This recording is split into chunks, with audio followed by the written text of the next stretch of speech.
unpopular take we got from y'all was that Ohio State will not win a national championship. Now, first things first, make sure you're subscribed right here to the On3 YouTube channel. Had a lot of y'all been dialed in, and we appreciate you for that, especially the good folks in Buckeye country have had y'all subscribe to the show, so thank you for that. But when you talk about Ohio State and what the future holds for them, the reason why this question or why this take might strike a chord is because this year, with the expanded playoff, with the way that you have retooled certain positions within your roster, getting Will Howard at quarterback, getting the top player in the transfer portal, and Caleb Downs to come play safety for you, returning a defense full of cats that were a part of a top 10 unit a season ago, went and got Quinshawn Judkins, Emeka Egbuka, he's back. Like, all of the pieces on this roster, paired with the fact that there is more opportunity with the expanded playoff, this is supposed to be the year in a lot of ways. Like, I don't think Ryan Day went and got Will Howard to go and, fall short of a Big Ten championship or just to win one game in the college football playoff. I don't think that's the approach. I don't think that's the expectation. The standard is what the standard is in Columbus. They don't shy away from that.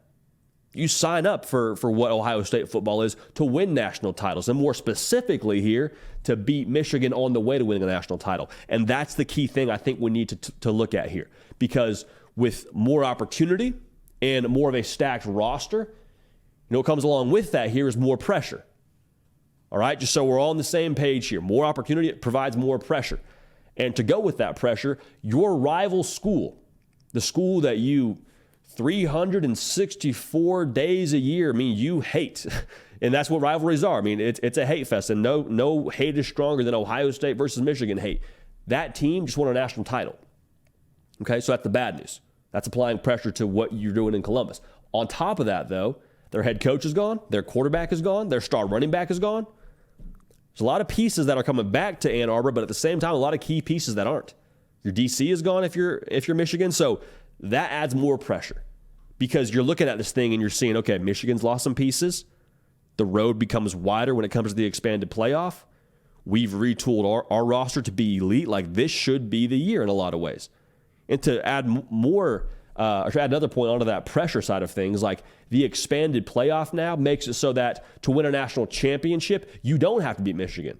You could drop that last game of the regular season and then go on a run in the college football playoff, win a national title. But I would say this, if you lose to Michigan and don't win a national title, I think things get uncomfortable. Now, full disclaimer, just so we're not misunderstanding each other here. We wholeheartedly believe on this show, Ryan Day is one of the best coaches in college football. We did a ranking last year before the season. Maybe we'll do that again at some point in time. We had Ryan Day as a top 5 coach in the sport. That was when Nick Saban was still around in college football. I have a hard time putting him outside that top 5 as we sit here right now at the end of January. We think Ryan Day is a tremendous coach. And I would think they would be wildly irresponsible to part ways with him. That's how we feel. It's also, I think, not unreasonable to say how we feel may not be how they feel in Columbus. I don't know for a fact, but if you lose to Michigan for the 4th time in a row and don't win a national championship, I think things get very, very uncomfortable.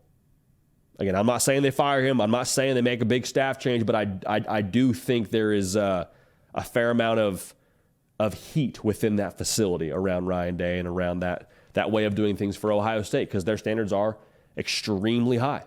So the take that they're not going to win a national championship, I don't think that's necessarily wildly irresponsible, because at the end of the day, there's 133 college football teams. Only one of them wins a national title, so the odds are what they are. But I think it's how they play this season against Michigan in their path to winning a national championship. Now, if you lose to Michigan and still win a national title, maybe the vibes are good, and we kind of rethink our whole take on Ryan Day if we're the folks in Columbus. Again, we think he's one of the best coaches, period.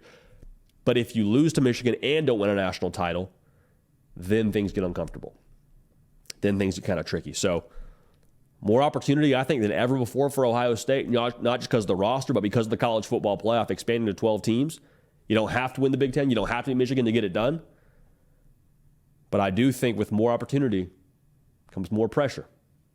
Now, no pressure, no diamonds, but just so we're on the same page there, this is, for all that we can gather, this is the year for Ohio State to swing the tide back their way. Michigan is losing some key pieces. They lose their head coach, for goodness sakes.